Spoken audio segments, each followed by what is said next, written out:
हनुमान चालीसा का चमत्कार। व्हीलचेयर पर बैठी सावित्री देवी हमेशा की तरह प्रभु राम का नाम जाप रही थी। रघुकुल रीत सदा चलाई, प्राण जाई पर बचन न जाई। तभी सावित्री पास रखी मेज से पानी का गिलास उठाने की कोशिश करती है, पर पानी का गिलास गिर जाता है। सावित्री की आंखों में आंसू आ जाते हैं। वह मन में सोचती है, हे प्रभु राम, यह कैसी जिंदगी दी है तुमने मुझे। एक बोझ बनकर रह गई हूं मैं। क्या मुझे इस मुसीबत से निकलने का कोई रास्ता नहीं है? तभी पड़ोस की लड़की गिलास गिरने की आवाज सुनकर आ जाती है और कहती है, क्या हुआ आंटी? सावित्री देवी बोली, कुछ नहीं माला बेटी, मैं पानी पीने के लिए गिलास उठा रही थी पर गिलास गिर गया। माला कहती है, आप मुझे आवाज दे देती, आपकी आवाज मेरे घर तक आ जाती है आंटी।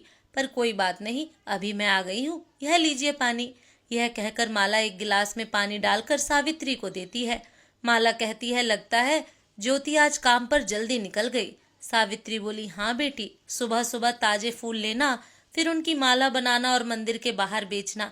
अगर जल्दी ना निकले तो ताजा फूल नहीं मिल पाएंगे, तो फिर वो दिहाड़ी कैसे कमाएगी? सावित्री के बुढ़ापे का सहारा ज्योति ही थी। कुछ साल पहले सावित्री एक एक्सीडेंट में अपने पति को खो चुकी थी और खुद भी इस एक्सीडेंट में चोट खाकर व्हील चेयर पर आ गई थी। ज्योति मंदिर के बाहर फूल लेकर बैठी थी, फूल भी बेच रही थी और साथ साथ मालाएं भी बनाती जा रही थी।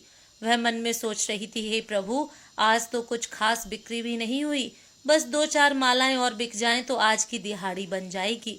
तभी ज्योति के कानों में एक बच्चे की आवाज पड़ी, बचाओ बचाओ, अरे कोई बचाओ। आवाज मंदिर के पास वाले तालाब से आ रही थी। ज्योति भागकर तालाब के पास पहुंची। उसने देखा कि एक बच्चा तालाब में डूब रहा है।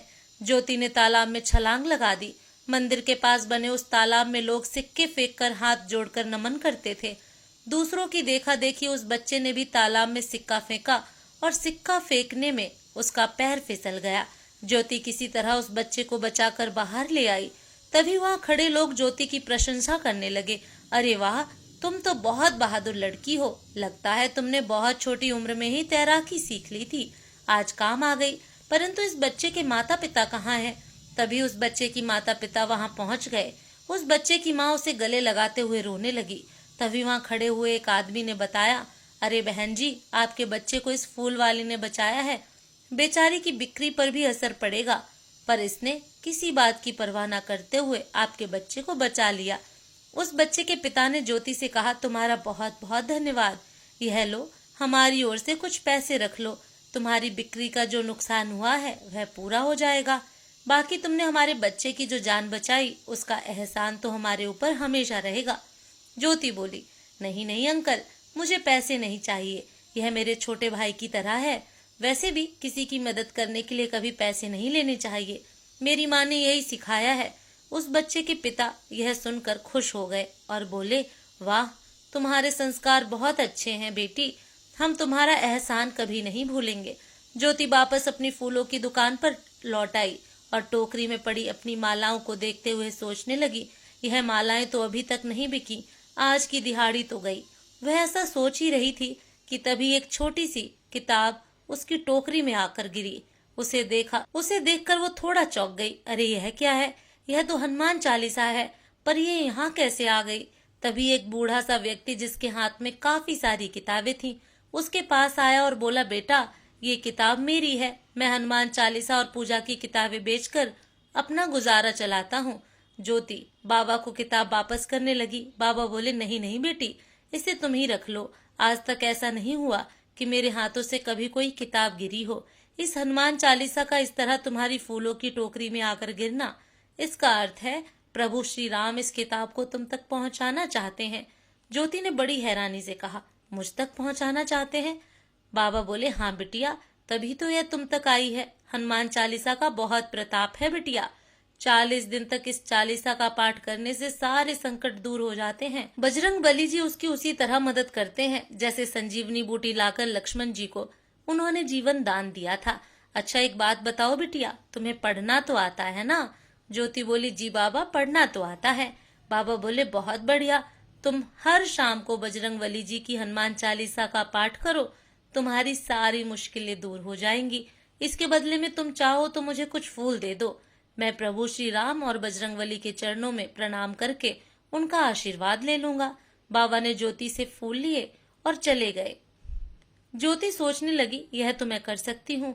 हर शाम को घर जाने से पहले मैं मंदिर में बैठकर हनुमान चालीसा का पाठ कर लिया करूंगी। बजरंग बली जी की कृपा से मेरे सभी रास्ते खुल जाएंगे। ज्योति ने जो फैसला किया उस पर अमल भी किया और शाम को घर जाने से पहले मंदिर में बजरंग बली जी की मूर्ति के सामने बैठ गई और हनुमान चालीसा का पाठ किया। ज्योति ने घर आकर अपनी माँ को खाना दिया। तभी उसकी नजर अपनी माँ की फटी साड़ी पर गई, जिसे देखकर उसकी आंखों में आंसू आ गए। सावित्री देवी ने उससे कहा, क्या हुआ बेटी, तू रोती क्यों है? ज्योति बोली, माँ, मैं इतनी मेहनत करके भी आपके लिए एक साड़ी तक नहीं ला पा रही हूँ। उसकी माँ बोली, तू मन छोटा क्यों करती है बेटी, मैं घर पर ही तो रहती हूँ, कौन सा कहीं जाती हूँ। तभी ज्योति को मंदिर की घटना याद आ गई और वह बोली, माँ, आज एक बहुत अद्भुत घटना हुई। मेरी फूलों की टोकरी में हनुमान चालीसा आकर गिरी। एक बाबा के कहने पर मैंने आज से हनुमान चालीसा का पाठ शुरू किया है। तुम देखना माँ, 40 दिन पूरे होते ही हमारे भी सुख के दिन शुरू हो जाएंगे। ज्योति ने माँ को खाना खिलाया, दवाई खिलाई और सोने चली गई। अगली शाम को भी ज्योति मंदिर में बजरंग बली जी की मूर्ति के सामने बैठ गई और हनुमान चालीसा का पाठ किया। अगली सुबह जैसे ही ज्योति घर से निकलने की हुई, तभी मकान मालिक आ गया और ताना देते हुए कहने लगा, वाह वाह, लोग ठीक ही कहते हैं भाई, पढ़ लिख कर लोग स्मार्ट हो जाते हैं, तुम भी काफी स्मार्ट हो गई हो। ज्योति बोली, शुक्रिया सेठ जी, पर मैंने ऐसा क्या किया? सेठ बोला, अब देखो ना, तुम सुबह सुबह अंधेरे में ही निकल जाती हो, क्योंकि तुम्हें पता है बाद में मैं आकर किराया मांगूंगा। पीछे से अपाहिज माँ होगी तो उसे तो मैं कुछ नहीं कह सकता, पर देखो आज मैं तुमसे भी ज्यादा स्मार्ट हो गया और तुम्हें सही समय पर आकर पकड़ लिया। ज्योति बोली, सेठ जी, आप तो हमारी हालत जानते हैं, हम अभी किराया देने की हालत में नहीं है, हमें थोड़ी मोहलत दे दीजिए। बाकी सुबह तो मैं इसलिए जल्दी जाती हूँ क्योंकि मुझे फूल खरीदने जाना होता है।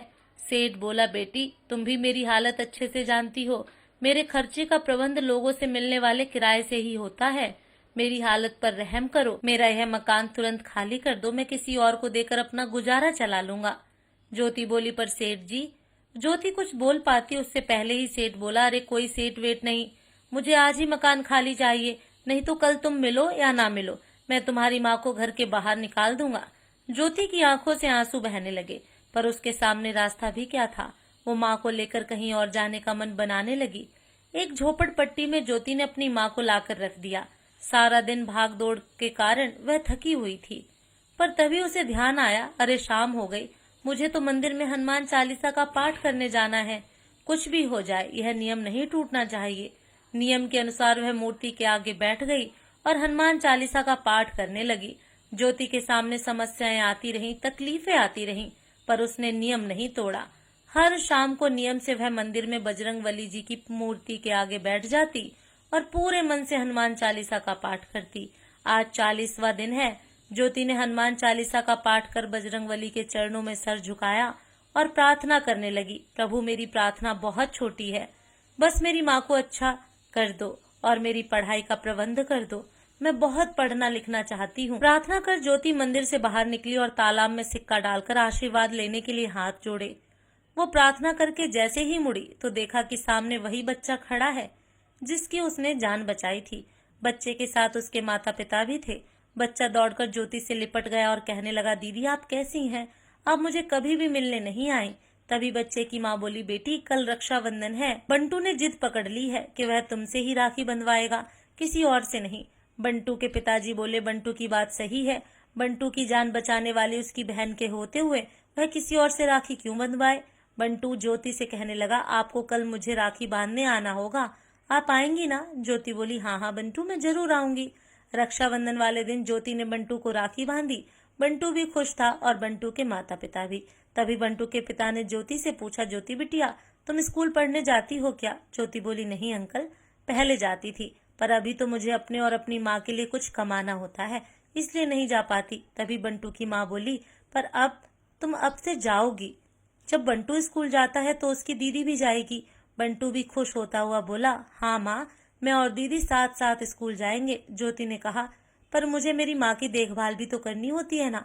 बंटू के पिताजी ने मुस्कुराकर कहा, बिटिया उसकी चिंता मत करो, हम तुम्हारी माँ की देखभाल का इंतजाम भी कर देंगे और उनका इलाज भी करवाएंगे। ज्योति की आंखों से आंसू बहने लगे। वो बहुत खुश थी कि बजरंग बली जी ने उसकी प्रार्थना सुन ली।